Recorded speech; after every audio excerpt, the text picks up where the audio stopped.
Hi, my name's Connor Gallagher. Today I'm going to be covering Chapter 8, Conformity. First off, we need to talk about what is conformity before we can get into the examples I have and the concepts I will dive into more. First off, conformity is when you change your views, opinions, or actions to better fit in with whatever the majority is doing. We commonly do this either to fit in or to feel like we're making the right decision. An example in my own life would be I was hanging out with a few friends and they all really wanted to go get pizza, but I was feeling more Chinese. I was feeling like some lo mein or something, but they really wanted some pepperoni pizza. So, what did conformity cause me to do? Well, if you read the definition, you change your views, opinions, or action to better fit in whatever the majority is doing. Obviously, I caved and I ate the pizza with them to avoid any conflict. Social influence. This is another part of conformity. Conformity, compliance, and obedience actually make up social influence.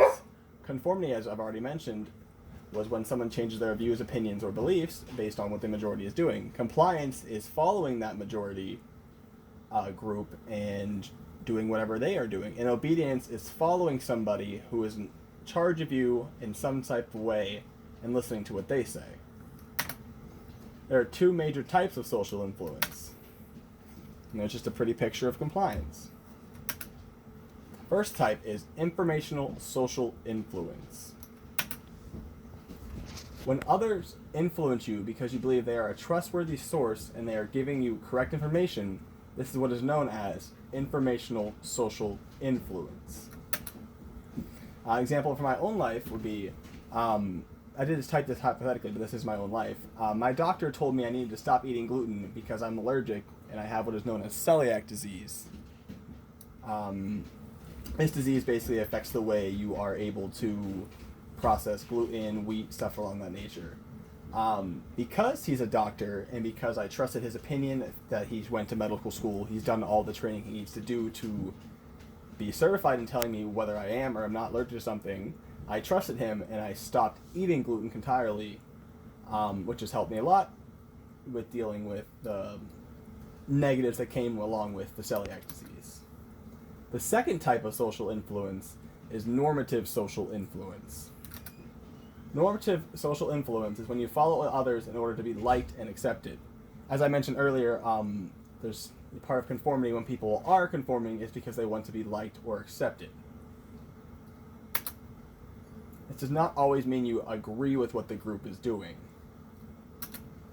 For example, say you're at the bar, everyone around you is drinking, they're all having a good time, and they're all like, hey man, why won't you drink? You need to drink with us. What's going on? Why won't you keep drinking? Just keep, they keep badgering you about it. So in order to kind of feel like, a part of the group, like you're fitting in, you'll start drinking with them, and then maybe, play a drinking game or two, depending on what's going on in the situation.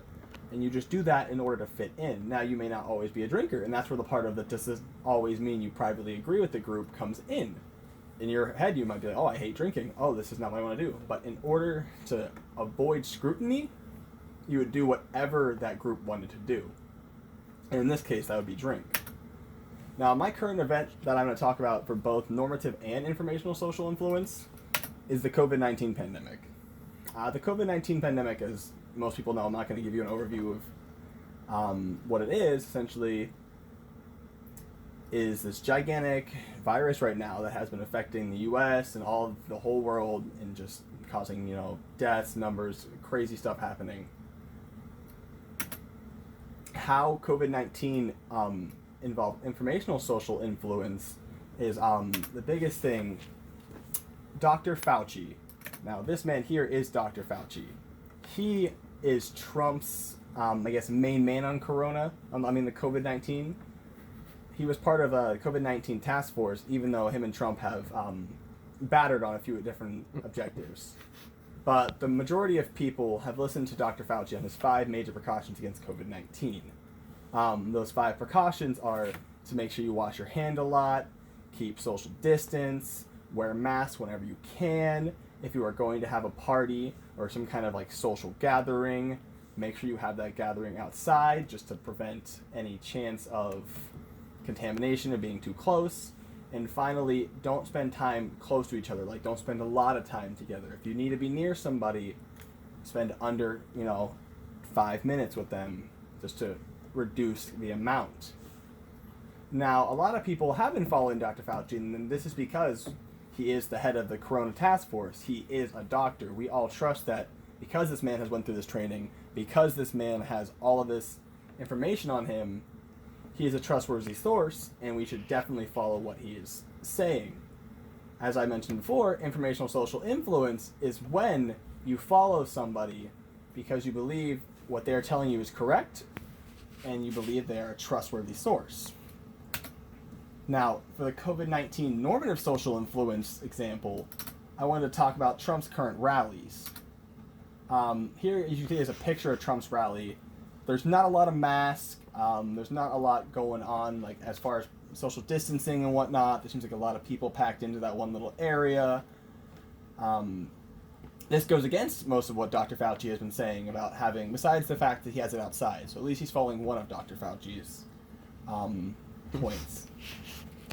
But how this is normative social influences, there's still a few people here and there who are wearing masks.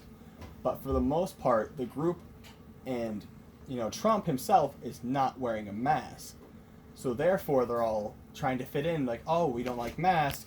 Trump doesn't like masks, so we should definitely not wear a mask to this thing, because otherwise people will think we're, like a snowflake generation or something along those lines, those buzzwords people always keep using. And that's about it. How long is that?